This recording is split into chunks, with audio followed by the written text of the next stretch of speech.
flag to avoid waiting for eventually a long period of time before acquiring the lock, because somebody else is working on that section. Obviously, even if you are asking for a lock that is only partially overlapping with an existing lock, you have to wait. So the only case in which you don't have to wait is that the entire region you are trying to lock is not already locked by somebody else. If just a part of this region is already locked, you have to wait. So you may, if you are trying to lock a normal quantity, a large part of the file, you may risk waiting for a long time. So that's why you may want to try, check the lock, and if you fail, then do something else and eventually try again later on to lock the same part. Again, especially if that region of the file is quite large. Okay, once you have specified the sort of lock, you have usually a 0 or a 9 there, a 0 here, because it's not important.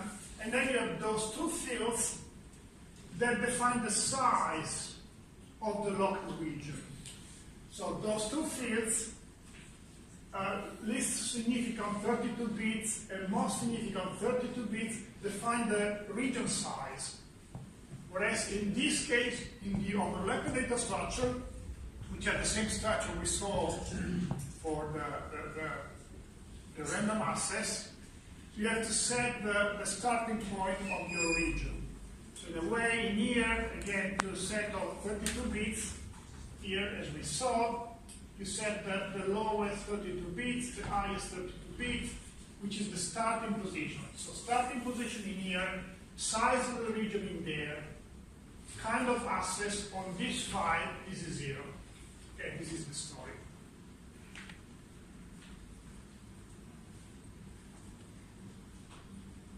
Okay?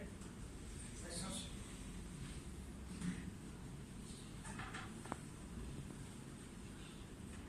Okay, so which is the standard procedure?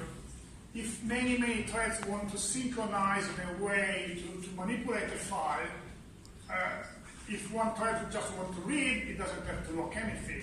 But if you want to read and eventually write, you have to lock. So you lock, you read, you eventually modify, you write, and then you have to unlock. So in a way, for each lock, there has to be one unlock. So for each lock call, you have to issue an unlock call, which has the same format of the previous call. Because if you do forget to unlock, then sooner or later the file will be completely yours, and no one else can work. So the idea is that every time you issue a lock, after a while you issue an equivalent unlock. And there should be a one-to-one correspondence between locks and unlocks. So for each lock, you have to have an equivalent unlock. You cannot unlock in one operation,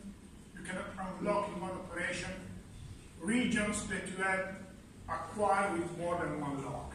So you cannot, let's say, lock this section, then lock this section, then unlock everything. If you issue two locks, then you have to unlock this and unlock this, even if those are contiguous parts on the data. So you have to have one-to-one correspondence between calls to this function and calls to this function.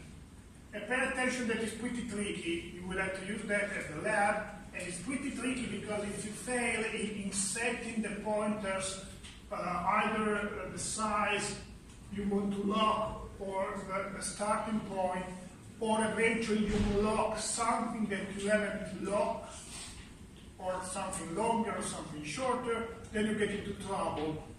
And usually you stop onto the function. So you call the function and you stop there forever. So there are many cases in which students have different threads working, and then a few threads just stop because they try to unlock or lock something in a wrong way, and they get stuck on either lock or unlock some part of the file. And that's required debugging, okay? So if you see threads that at a specific point just stop on some lock or unlock calls, then usually it's because you're trying to lock or unlock something wrong. That is, you start from a position that doesn't exist, or you set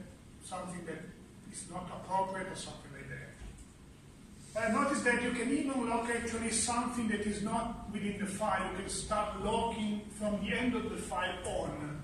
So let's suppose you have a file, you can start locking this part, which actually doesn't exist. And the idea is that this is useful if you want to extend the file.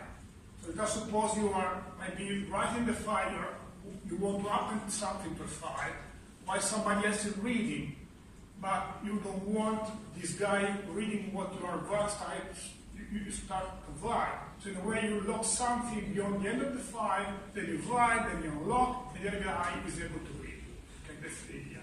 So you can even lock something not within the file, but you have to pay attention. And in many, many circumstances, at the lab, you get stuck on one of the two calls just because you set or unset something in a wrong way. Questions?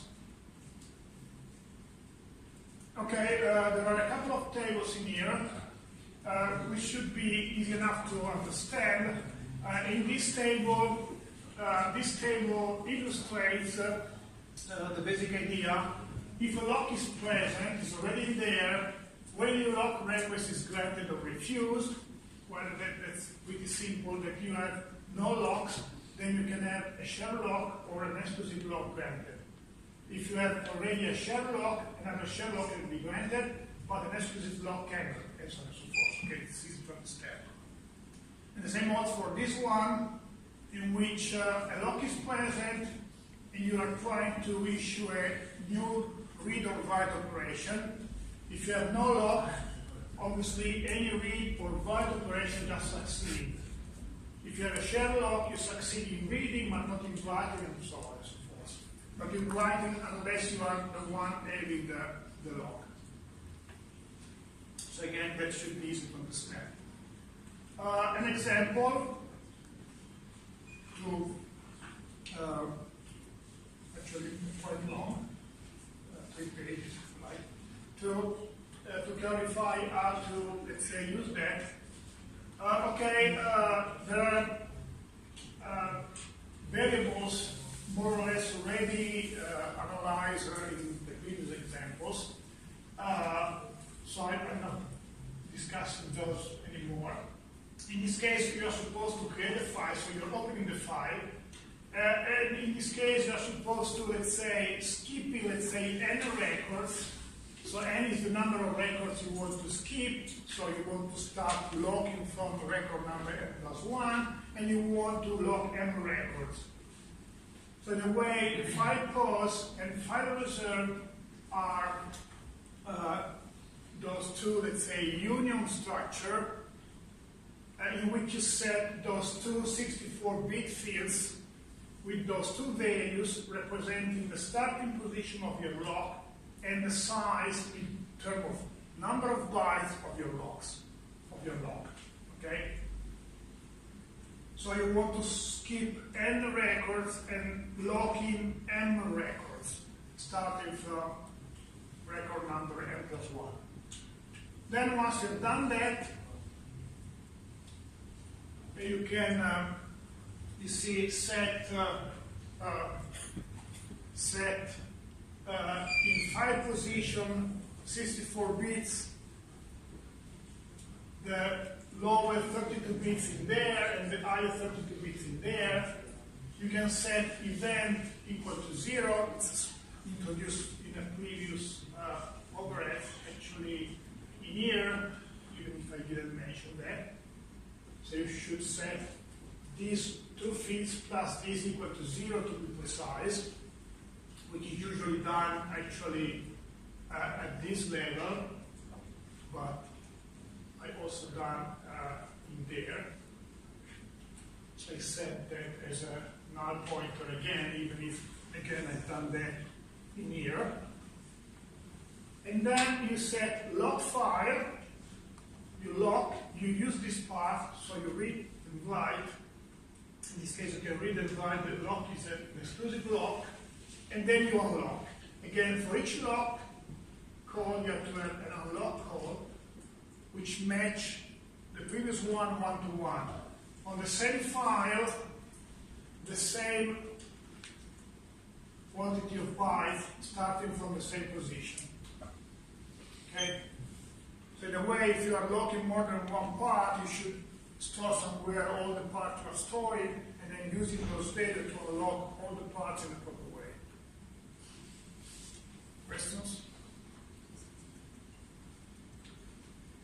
Okay, a few more comments before ending. As I mentioned again, every successful file lock must be followed by a successful final lock. So there must be a one-to-one correspondence between locking and unlocking procedure. Locks cannot overlap because they would conflict, so you can lock different sections, but they do not have to overlap. And as I mentioned, it's possible to lock beyond the 5 ends, especially to every time you want to extend the file, being sure that no one else is working on that part, or at least reading the part, or eventually even writing if more than one thread wants to append content to the same file. A read or write operation may fail if you have already a lock, so if you are trying to read or write, but if somebody else has a lock, you may fail. So if you have a program in which a few threads are locking something, then you should always check for the return value of reading and writing operation. Or everybody should lock. Because you can fail in writing or reading just because somebody else has locked that section, you may not even realize if you do not check. So it's better to check in those cases, especially in those cases in which sometimes somebody is locking some part on which you are trying to read or write something. Okay, obviously, this is already more or less been discussed. Obviously, locking can produce starvation and deadlock, as I mentioned. Starvation, especially when one thread is waiting for locking, for example, a very large section of the file. If somebody is waiting for locking a very large section of the file, and many threads other threads are locking a small section of this file, those threads can go on locking those parts while the main thread waiting for a large part is starving.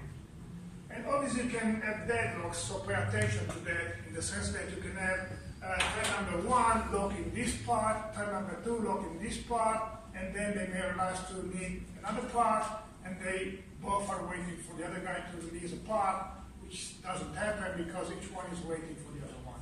So again, locking is a very simple synchronization strategy. Pay attention not to go into those two sort of problems, which I'm not talking about because you should have already listened about those from Professor Laface many times. Okay? Questions? Okay, I think we can have a break here before moving to the file directory.